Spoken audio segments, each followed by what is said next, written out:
My guest started an independent record label back in 1996 in San Jose, California, called Asian Man Records, an essential punk and ska record label that has released more than 400 records and that we should thank for many amazing bands such as Alkaline Trio, The Smoking Pops, Less Than Jake, The Lawrence Arms, Joyce Manor, and so many more. He played in bands such as Skanking Pickles and the Bruce Lee Band.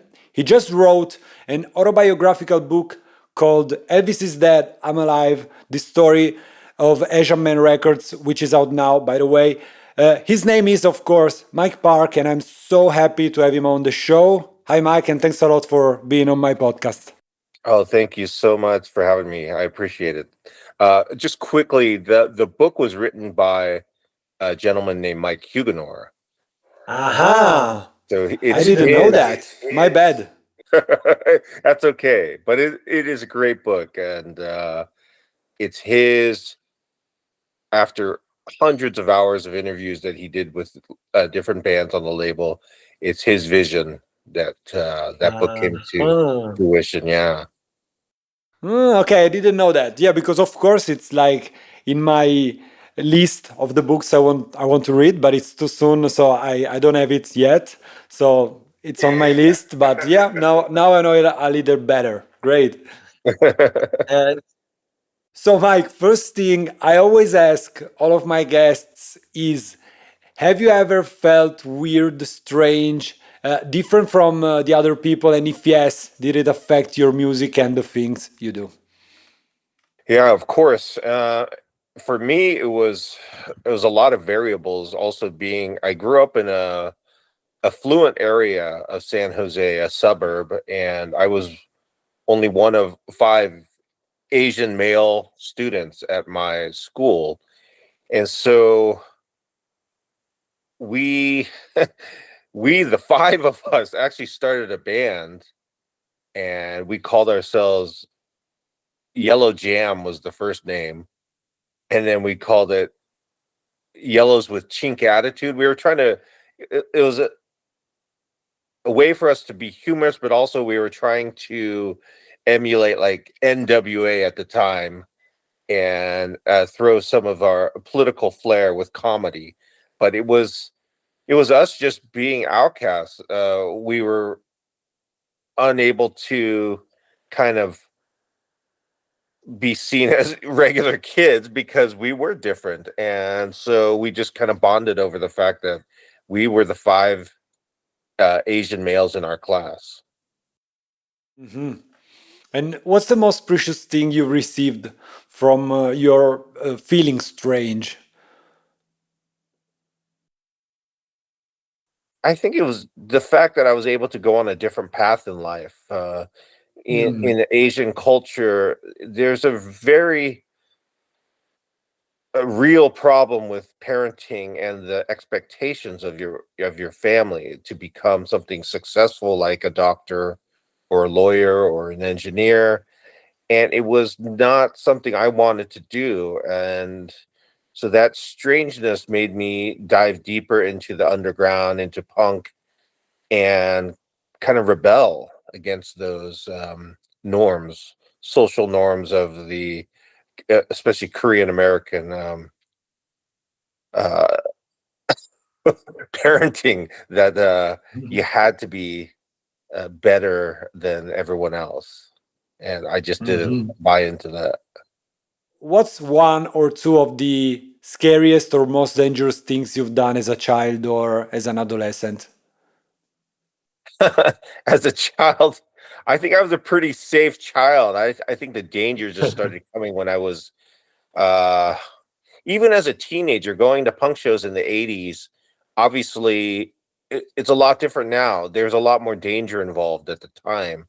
And so I guess just going to those shows, experiencing violence, it was a weird time, but something about the violence, sadly, kind of drew you to it. It wasn't something I supported. I mean, obviously, I was a child. I was still 16 years old, and I was scared. But there was an allure to it, and that violence kind of made you want to come back. When I look back in retrospect, that was it was exciting, but also because it was scary. Mm, I Strange, get it. Yeah. but it's truth. I'm being truthful. I was like, you would see just crazy stuff, like just fights breaking out between skinheads and long hairs. It was very scary, but it kind of just got your heartbeat going, and you would just like you'd be in it, and it was exciting. Yeah, makes sense for sure. So yeah, since we're talking about music now, some of your first memories of music, any detail, image, smell, sound, or random thing that comes to your mind? I mean, I always have to give credit. The band that like made me want to play music was Fishbone. So when I first saw Fishbone in 1986, it was nothing I'd ever seen before or experienced. So that you couldn't compare it to anything because I'd never seen anything like it. It was the most chaotic experience of my life. Still to this day, nothing has come close to that experience. And at a time, it was just a small place, maybe 200 capacity, jam packed, and just the band going crazy. It was life changing, and the fact that it was six people of color, you didn't see that a lot in underground music. It was and a band that wore their politics on their sleeves proudly with a T-shirt that just said "fuck racism," and so something like that was very impressionable for a young teenager. And that was the band that changed everything. And then the second band that really made me think was 7 Seconds. Seeing 7 Seconds in 80 87 was, and I remember walking around out, and the friend I was with was a little more knowledgeable about punk. And then he just started talking to Kevin Seconds. I didn't know who he was. I was just kind of a puppy walking around, just not knowing what was going on. And then after I said, "Who was that?" And he said, "Oh, that's the singer of 7 Seconds." And I thought, wow, so the band he just hangs out in the crowd, and I just thought that was so cool. And then after getting into their music and listening to the lyrics, just like, okay, the music has a message, and it was really exciting.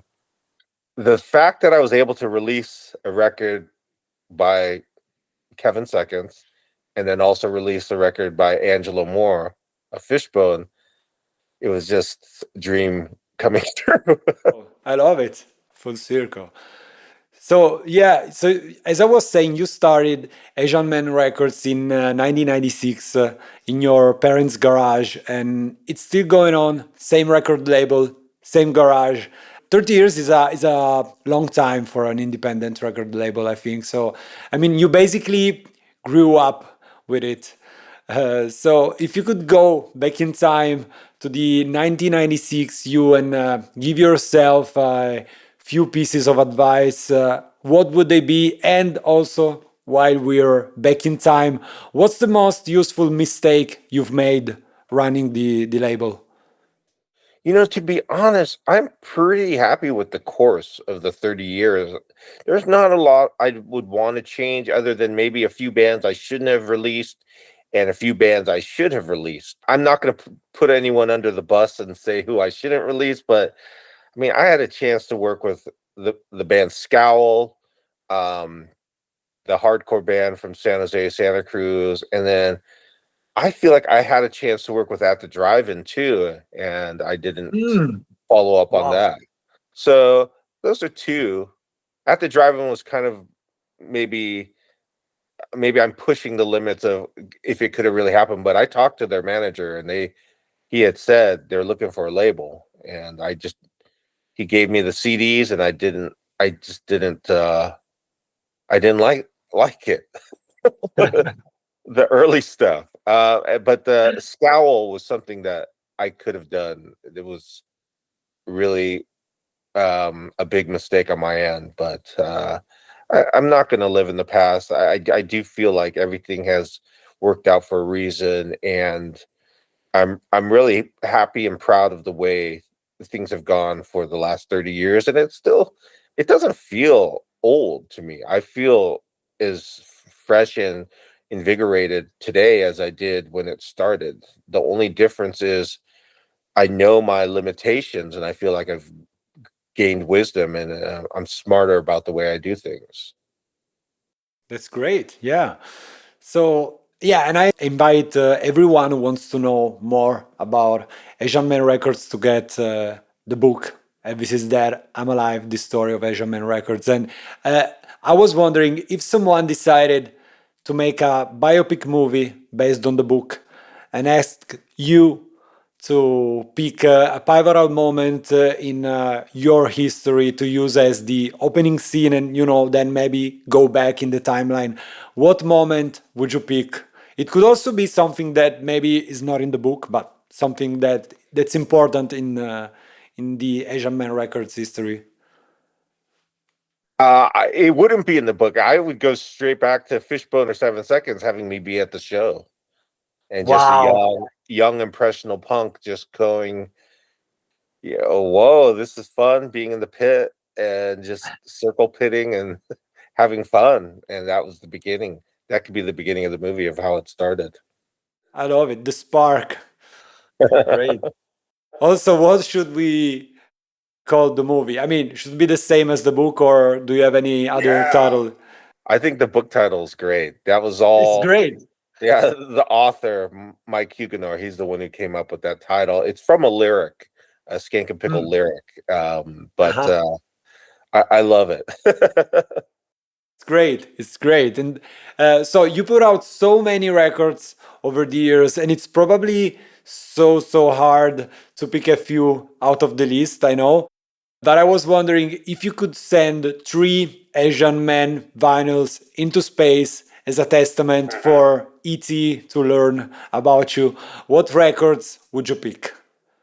Well, the first one's easy. That's Alkaline Trio's "God Damn It," and I've made it very Classic. clear that that's my favorite release that I've ever put out.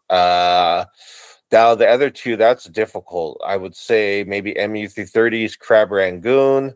It's very difficult. My goodness, there could be so many, but I would have to say Slapstick. Then Slapstick, self-titled, was just an important record, important band, important record, and I would credit them also for being a big part of the success of Asian Man. It's because of the relationship I started with Slapstick and the many bands that they branched out to become after their Great. breakup.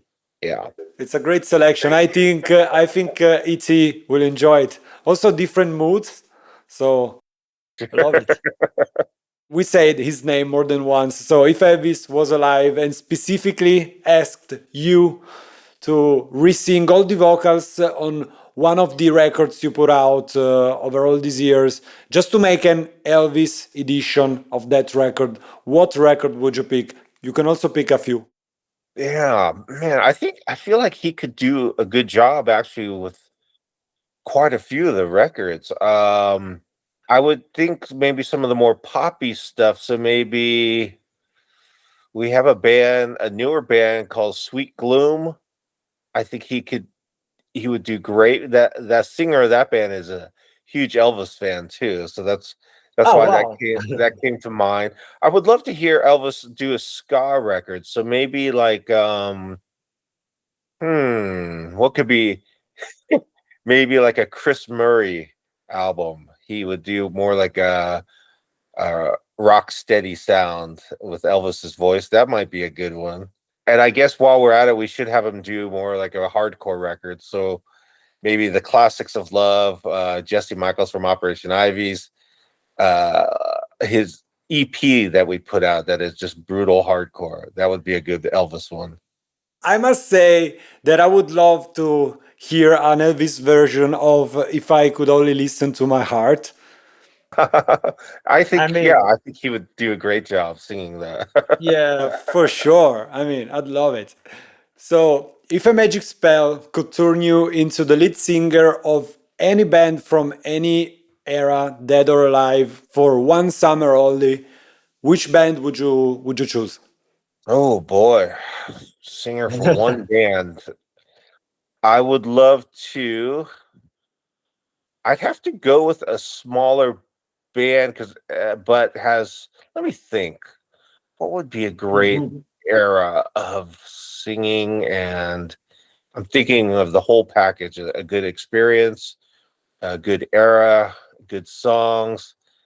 Maybe we'll have to go Yeah. like Ramones, 80. Let's go like 88 era Ramones because they're not too big where they're playing giant places. They're playing maybe like 800 to 1,000 people a night, but it'd be a good experience seeing the popularity of punk growing, but doing it from the vantage point of the Godfathers.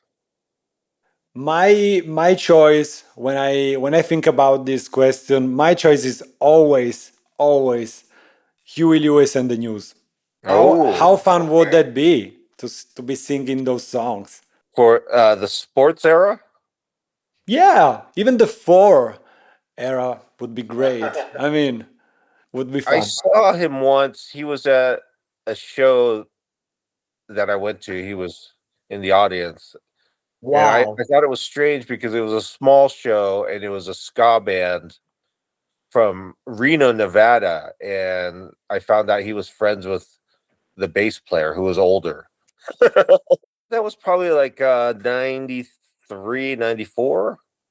Great. And the band? They were called the Mud Sharks. Four of the members were very young, like in their early 20s, and then three of the members are very old. The rhythm section, the drummer, bass, and guitar player were all old. And I love the idea of him just enjoying a small shows like everyone else. So Yeah. cool.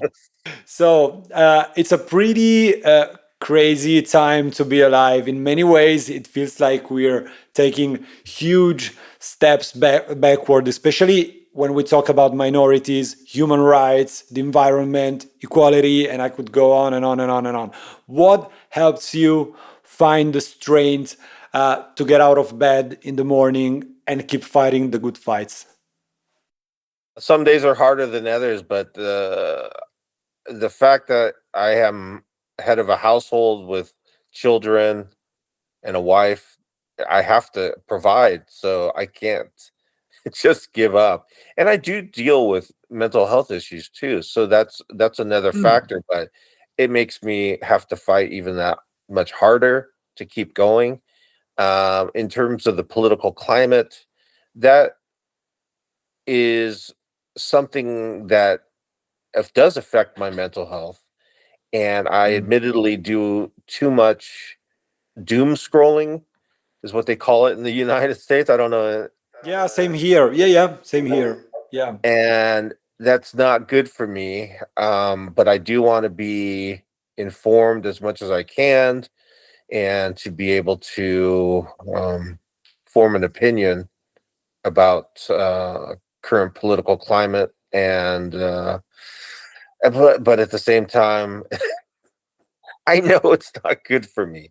We'll see how I navigate in the future. I do need to make some changes with my lifestyle in terms of the way I spend my time gathering news. But yeah, Mhm. you just have to keep going and try to do the best and be the best person you can. For me, I just want to combat everything with kindness and to make any interaction I have with people who I meet to give them a smile and just bring some kind of sunshine everywhere I go. Three things you're grateful for today. Grateful for my family, grateful for my health, grateful for my music. Final thing I always ask all of my guests is suggest us a song, a book, and a movie. They don't have to be your favorites because it's so hard to pick favorites, but just stuff you enjoy. My goodness, this is an impossible question. Whew, song, let's go. I'm gonna go Operation Ivy. I'm gonna go Wow. Unity Operation Ivy. For book, I'm gonna go Elvis is dead. I'm still alive. The story of Asian Man Records, written by Mike Huguenot. And then movie, let's go Trains, Planes, and Automobiles. Steve Martin, Hmm, John Candy, American classic for Thanksgiving. great. So thanks a lot for the Also, suggestions. What's I that? also Sorry. I studied Italian for 3 years in high school. Really? What did you What did you remember? What do you remember about it? Well, I'm gonna ask you to try to speak to me in Italian very slow and see if I can pick up anything. Remember, Okay. this is we're going 40 years ago. I start. I start very easy. So, Okay. ciao Mike, come stai oggi? Bene, grazie. E tu? Bene, grazie, anche io. Che cosa hai mangiato a colazione? Mangio spaghetti. I don't know. Did you say what did you eat today? I can't even. I'm not even sure. Yeah, I said, what did you have for breakfast? So, Oh, I came close. but I mean, So close. you are so close, and spaghetti for breakfast sounds good to me, I gotta say. So, I love it. By the way, talking about Europe, do you think that the book is going to be available on any European shop or anything like that? Gosh, I hope so. I don't know. I've been getting a lot of messages asking about Europe. We do have the book available in the UK through my I do have a mail order place called Devil Dog Distro in the UK, so Aha. maybe it's cheaper through there for mainland Europe. So I'll check it out. Again, thanks for the suggestions, for the stories, and thanks for finding the time to do this. I really appreciate it. Thank you for having me. I appreciate it greatly. Ciao, Mike. Ciao. Bye-bye.